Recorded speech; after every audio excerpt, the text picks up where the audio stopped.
नमस्कार, हर्ष न्यूज की तेज गति वाली बुलेटिन छत्तीसगढ़ रफ्तार में आपका स्वागत है। चलिए शुरू करते हैं क्षेत्रीय खबरों की तेज बुलेटिन छत्तीसगढ़ रफ्तार। कवर्धा हिंसा मामले में कांग्रेस ने छत्तीसगढ़ बंद बुलाया है। 21 सितंबर यानी आज शनिवार को पूरा प्रदेश बंद रखने की बात कांग्रेस ने कही है। हालांकि शुक्रवार को छत्तीसगढ़ चैंबर ऑफ कॉमर्स की बैठक में यह तय हुआ कि बंद को व्यापारी समर्थन नहीं देंगे। चैंबर ऑफ कॉमर्स की तरफ से कहा गया कि इतने शॉर्ट नोटिस पर प्रदेश की दुकानों को बंद कराना मुमकिन नहीं है। प्रदेश कांग्रेस अध्यक्ष दीपक बैज ने प्रदेश में बिगड़ती कानून व्यवस्था का हवाला देकर छत्तीसगढ़ बंद रखने के लिए कहा था। प्रदेश के बस्तर, सरगुजा, पिछड़ा वर्ग सहित 5 प्राधिकरणों के नियमों में बदलाव कर दिया गया है। संशोधन के बाद 5 प्राधिकरणों में जनप्रतिनिधित्व का दायरा बढ़ाया गया है। 5 प्राधिकरणों में अब राज्य मंत्रिमंडल के सभी मंत्रीगणों को सदस्य के रूप में शामिल करने के साथ ही संबंधित क्षेत्र के राज्यसभा, लोकसभा के सांसद और प्राधिकरण क्षेत्रों के जिला पंचायत अध्यक्षों को इसका सदस्य बनाया जाएगा। प्रमुख सचिव, सचिव, आदिम जाति और अनुसूचित जाति विकास विभाग के भी सदस्य होंगे। बाकी सभी सदस्य पहले की तरह पद पर बने रहेंगे। प्रदेश में मानसून थोड़ा और कमजोर हो गया है। शुक्रवार को राज्य के अधिकांश हिस्सों में मौसम शुष्क रहा। दिन का तापमान बढ़ने से हल्की गर्मी महसूस हुई। बस्तर के कुछ हिस्सों में हल्की बारिश भी हुई, लेकिन प्रदेश के बाकी हिस्से सूखे रहे। मौसम वैज्ञानिकों का कहना है कि 23 सितंबर से प्रदेश में मानसून की गतिविधियां बढ़ेगी। मध्य और छत्तीसगढ़ दक्षिण में कहीं कहीं पर भारी बारिश होने के संकेत हैं। मानसून सीजन को अब करीब 10 दिन बाकी है। राज्य में 1158 मिलीमीटर बारिश हो चुकी है। यह मानसून कोटे से 1.63% ज्यादा है। वहीं 20 सितंबर तक औसत वर्षा 6% ज्यादा हुई है। मानसून के लिहाज से अब तक अच्छी बारिश हो चुकी है।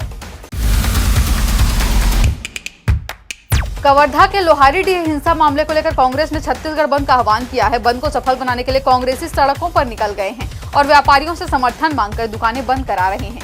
वहीं राजधानी के सबसे बड़े सब्जी बाजार में बंद का कोई असर नहीं रहा। राजधानी में बंद का मिला जुला असर देखने को मिल रहा है। पीसीसी चीफ दीपक बैज, महापौर अजाज ढेबर के साथ कांग्रेसी शास्त्री मार्केट, गंज मंडी, सदर बाजार, गोल बाजार, भनपुरी, फाफाडी, शैलेंद्र नगर, सिविल लाइन, रामसागर पारा सहित कई इलाकों में स्कूटी से पहुंचे। इस दौरान दुकानदारों से बंद दुकान करने की अपील की। इस बंद को चैंबर ऑफ कॉमर्स का समर्थन नहीं मिला है। इसके चलते दुकानें अपने समय पर खुल रही हैं। डिप्टी सीएम और गृह मंत्री विजय शर्मा एसआई भर्ती परीक्षा के अभ्यर्थियों से मिलने पहुंचे। गृह मंत्री विजय शर्मा ने अभ्यर्थियों से जमीन पर बैठकर करीब 20 मिनट बातचीत की। डिप्टी सीएम शर्मा ने एसआई भर्ती के रिजल्ट को लेकर अभ्यर्थियों और उनके पालकों से चर्चा की है। एसआई भर्ती परीक्षा का रिजल्ट परीक्षार्थी जारी करने को लेकर एक बार फिर गृह मंत्री विजय शर्मा के निवास के बाहर धरने पर बैठ गए हैं। 15 दिनों के भीतर गृह मंत्री के दिए गए आश्वासन के पूरा नहीं होने के कारण एसआई भर्ती परीक्षा के अभ्यर्थी और उनके पालक राजधानी रायपुर स्थित गृह मंत्री के निवास के सामने दोपहर से अपनी मांगों को लेकर धरने पर बैठ गए। सिम्स बिलासपुर में इलाज के लिए कुमारी यादव, पति बलराम यादव 56 वर्ष को बीते दिनों सिम्स के मेडिकल वार्ड में भर्ती कराया गया था। किडनी में कुछ परेशानी थी, साथ ही शुगर भी था। भर्ती होने के बाद कुमारी यादव की हालत इतनी गंभीर नहीं थी, लेकिन बीते गुरुवार के शाम 7:15 बजे उसे नर्स ने एक इंजेक्शन स्लाइन के सहारे दिया। इसके कुछ ही देर बाद उसकी हालत बिगड़ने लगी और सांस लेने में तकलीफ होने लगी। मौजूद परिजनों को समझ में नहीं आया कि आखिर हो क्या रहा है। ध्यान देने पर पता चला कि इंजेक्शन के बाद उसकी हालत बिगड़ती जा रही है। ऐसे में तत्काल ड्यूटी कर रहे डॉक्टर्स को इसकी जानकारी दी गई। मेरठ के कलिंग उत्कल एक्सप्रेस ट्रेन से एक किशोर को किडनैप कर लिया गया है। वारदात को 4 दिन हो गए, लेकिन अभी तक पुलिस को किसी तरह की लीड नहीं मिली है। किशोर के बड़े भाई का कहना है कि मैं 4 दिनों से परेशान हूं, लेकिन मदद नहीं की जा रही है।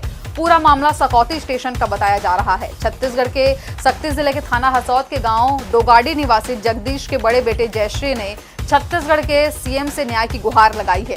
युवक ने बताया कि वह अपने भाई गुलशन के साथ हरिद्वार गंगा स्नान के लिए जा रहा था। ट्रेन जब मेरठ पहुंची तो ट्रेन में सवार 4-5 युवक ने उसके छोटे भाई गुलशन को पकड़ लिया और सकौती स्टेशन पर उतार ले गए।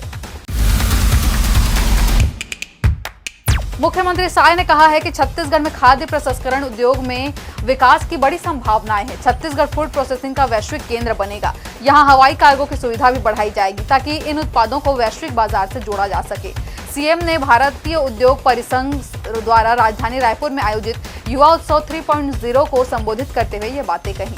उन्होंने कहा कि प्रधानमंत्री मोदी ने आत्मनिर्भर भारत का नारा दिया है और वे हमेशा कहते हैं कि युवाओं को जॉब गिवर बनना चाहिए, न कि जॉब सीकर।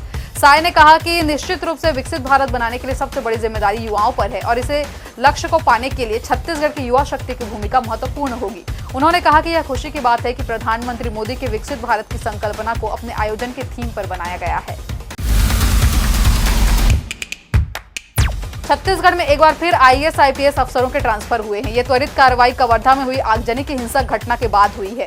सरकार ने एक जिले का कलेक्टर सहित 2 जिलों के एसपी को बदलते हुए कुल 6 अफसरों का ट्रांसफर कर दिया है। कलेक्टर एसपी की कॉन्फ्रेंस के बाद विष्णु सरकार एक्शन मोड में आ गई है। कमजोर परफॉर्मेंस वाले एसपी कलेक्टर के ट्रांसफर बन रही सूची की चर्चा के बीच सरकार को कुछ आईएएस आईपीएस अफसरों के फेरबदल के जरिए त्वरित एक्शन लेना पड़ा। तमाम तरह के कानून और जागरूकता के बावजूद छत्तीसगढ़ में जादू टोना या टोनही के शक में हिंसा के मामले थम नहीं रहे हैं। ताजा मामला कबीरधाम के पंडरिया थाने का है। यहाँ के लालपुर खुर्द गांव में मां बाप ने अपने ही बेटे और बहू को लाठी डंडों से बुरी तरह पिटाई कर दी, जिससे बहू का पांव फ्रैक्चर हो गया और बेटे को गंभीर चोटें आई हैं। दोनों को अस्पताल में भर्ती कराया गया है। आरोप है कि पीड़ितों की शिकायत पर भी पुलिस ने ठोस कार्रवाई नहीं की। दरअसल लालपुर खुर्द गांव में रुपेश साहू अपनी पत्नी संतोषी साहू के साथ रहते हैं। इन पर आरोप है कि 15 सितंबर की सुबह उसके पिता भागवत साहू और मां मिथिला साहू उनके घर आए और टोनही का आरोप लगाया। इसी बात को लेकर विवाद बढ़ गया। इस दौरान रुपेश के बड़े भाई और भाभी की मौके पर भी पहुंच गए। उन्होंने भी दोनों पति पत्नी पर आरोप लगाया। इसके बाद रुपेश के माता पिता भाई भाभी ने लाठी डंडों से उनकी पिटाई कर दी। छत्तीसगढ़ रफ्तार की आज की बुलेटिन में फिलहाल इतना ही। अपने आसपास की खबरों से जुड़े रहने के लिए बने रहें हर्ष न्यूज के साथ। नमस्कार।